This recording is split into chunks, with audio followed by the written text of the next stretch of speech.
Bonjour, bienvenue au Werktuigendagen à Oudenaarde, à l'ouest de la Flandre. Donc on fait ici une démonstration d'herbage mécanique.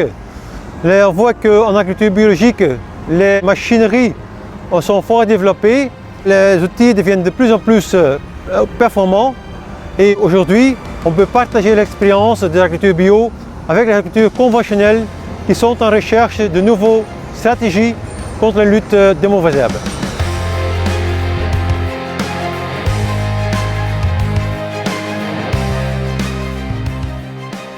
Ici on est dans un champ de haricots où on va démontrer les différentes machines.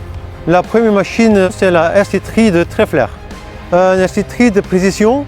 Donc ce qui est spécifique à cette machine-ci, c'est que chaque dent est tenu par un ressort individuel. Ça fait que la pression du dent, s'il soit comme ça ou s'il soit comme ça, ils ont la même pression et donc le meilleur suivi du terre. Ça fait que le travail est beaucoup plus homogène qu'avec une herse normale. Donc sur une culture assez petite ou une culture assez faible, on va travailler à bas pression. Sur une culture qui est plus développée, on peut travailler plus agressif. Donc pour régler la pression sur les dents, ça se fait par un système hydraulique qu'on peut conduire du tracteur. La deuxième machine, c'est le In-Row Weeder de Garfort. Et ce qui est spécifique de cette machine est qu'elle travaille aussi dans la ligne.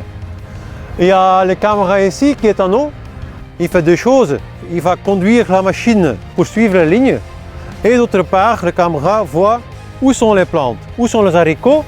Le caméra, il sait la couleur de cette plante, des haricots.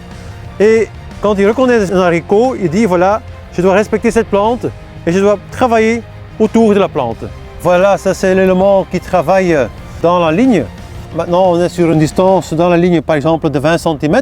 Quand on a une distance entre les plantes dans la ligne qui est beaucoup plus grande, on doit prendre un autre élément. Comme c'est une machine assez chère, il faut avoir une surface assez importante d'une culture spécifique pour la rentabiliser. Jusqu'à maintenant, c'est surtout en maraîchage où elle travaille. Mais on voit aussi une tendance, par exemple dans les grandes cultures, en betterave biologique, avec de bons résultats. La troisième machine, c'est la bineuse de Monosem, une bineuse guidée par caméra. On a de différents socs qui sont disponibles sur la machine. Donc ici, on travaille avec des simples pattes à doigts, mais on a aussi d'autres socs disponibles. Je préfère plutôt des socs fixes comme ça, qui binent jusqu'à côté de la ligne pour avoir un travail de précision. Ici on voit la bineuse de Kongskilde. C'est une machine avec un système de guidage caméra. Et puis les éléments, les parallélogrammes qui suivent, qui sont des parallélogrammes de nouveau assez conventionnels, avec des socs à doigts, avec des disques pour protéger la culture. Et ce qui est aussi pas mal sur cette machine-ci, c'est qu'on a après la bineuse encore une herschitterie qui prend les mauvaises herbes qui sont coupées, qui les bouge encore un petit peu pour qu'elles sèchent plus facile. De nouveau une bineuse assez traditionnelle, la bineuse de Carré de France. Donc on a de nouveau le caméra qui est sur la ligne, qui c'est une caméra classe. Puis le caméra, il donne le signal à l'ordinateur. Et l'ordinateur va commander le side shift. Donc ici on a des pattes à doigts traditionnelles et les disques pour protéger la culture. Donc ici on est sur le bineuse Robocrop de Garfort. Garfort ici il présente un double système de guidage. Normalement il travaille avec la caméra qui est sur la ligne. Ce qui est spécifique pour le système caméra Garfort, c'est qu'il reconnaît vraiment la couleur de la plante. Donc ici, en cas d'haricot, il connaît le vert foncé de cet haricot et il peut distinguer ces couleurs des autres mauvaises herbes. La caméra donne signal au ordinateur et l'ordinateur va conduire le système side shift qui est dans ce box ici. Mais parfois, quand la culture devient grande, c'est difficile pour distinguer les lignes et donc il y a ici un sensor qui touche de la ligne et comme ça, ça va guider le système. Ici, il n'y a pas de roues qui portent la bineuse. C'est vraiment tout le poids de la bineuse est poussé sur les différents éléments.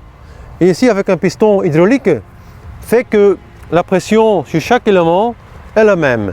Puis, ce qui est aussi assez bon, assez pratique sur cette machine-ci, que après le parallélogramme, ils ont un poutre assez long avec beaucoup de possibilités pour monter de différents éléments sur la bineuse. Après la bineuse, ils ont monté ici des doigts Kress ou un S à doigts qui travaillent dans la ligne des haricots. Ce qu'apprécie chez Carfort, c'est qu'ils travaillent et bien sur la partie technologique, donc tout ce qui est caméra, et qu'ils travaillent aussi bien sur l'aspect mécanique, donc la bineuse. Voici, on est sur la bineuse TKT qui a été reprise par Lamken l'année passée. De nouveau, une bineuse avec un système de guidage caméra. C'est aussi une caméra qui peut distinguer différentes couleurs, donc la couleur de la plante, la couleur des mauvaises herbes, et qui peut trouver la ligne comme ça. Une autre spécificité de cette machine, c'est qu'on peut facilement changer l'interligne pour passer d'une culture de betterave, par exemple, vers une culture de maïs. Au niveau de soc, chez TKT, on a beaucoup de choix. Donc ici, on choisit un demi-soc à gauche, un demi-soc à droite pour protéger la ligne. Ce que j'apprécie aussi à cette machine-ci, c'est qu'on a beaucoup de place pour monter de différents outils. On voit ici un système pour les doigts Kress, plutôt une brosse. Selon l'expérience de TKT, ils disent que ça c'est plus douce pour la plante qu'un doigt en caoutchouc qui pousse plus fort sur la ligne. Ce que je trouve aussi assez important, et ce qui n'était pas le cas sur les autres machines, c'est que les doigts Kress sont montés individuellement sur la machine. C'est l'indépendant de la bineuse qu'on peut aussi régler ici la pression qu'on met sur les doigts. C'est la RC3 de APV, un constructeur autrichien qui ont fait un variant sur la S de précision de Treffler. Pour régler l'agressivité de la machine, donc la pression sur les dents, ça se fait par changer le champ rouge et le champ jaune de positionnement. Ça se fait par les cylindres là-bas. C'est tout nouveau, donc à ce moment-ci, on a peu d'expérience, mais en effet, je pense que ça peut être une bonne machine. Ici, on a l'RC3 de Carré, qui est une RC3 assez traditionnelle. C'est une vieille technique qui est tout à fait mécanique et qui coûte donc moins cher que les RC3 assez modernes à type Treffler, type APV, qui sont beaucoup plus précis. On peut acheter encore une telle machine. En tout cas, la RC3 traditionnelle, ça reste un bon outil pour quelqu'un qui a que des céréales, par exemple, ou plutôt des petites surfaces. On ne peut pas acheter une machine si chère que CS de précision. Et pour ces gens-là, la RC3 conventionnelle, ça reste un très bon choix. Voici la machine Aerostar rotation de Einbock, qui est une hybride entre une RC3 et le rotatif qu'on connaît bien en France. Donc ce qui est typique pour cette machine-ci, c'est qu'on a une série de soleils qui sont montés un peu diagonales sur la ligne. Donc dans une terre un peu battue, ça va décrocher la croûte et en même temps, ça prend les petites mauvaises herbes dans la culture.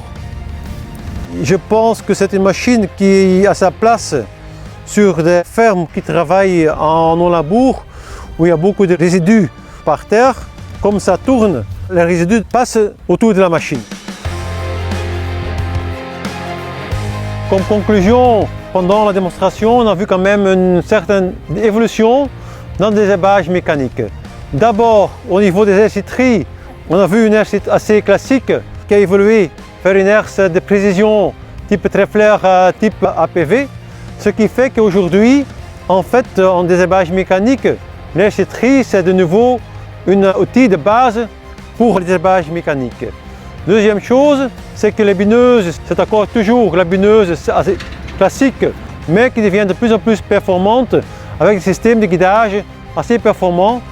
Les systèmes qu'on a vus, c'était tous des caméras, mais aussi les GPS qui sont aussi importantes.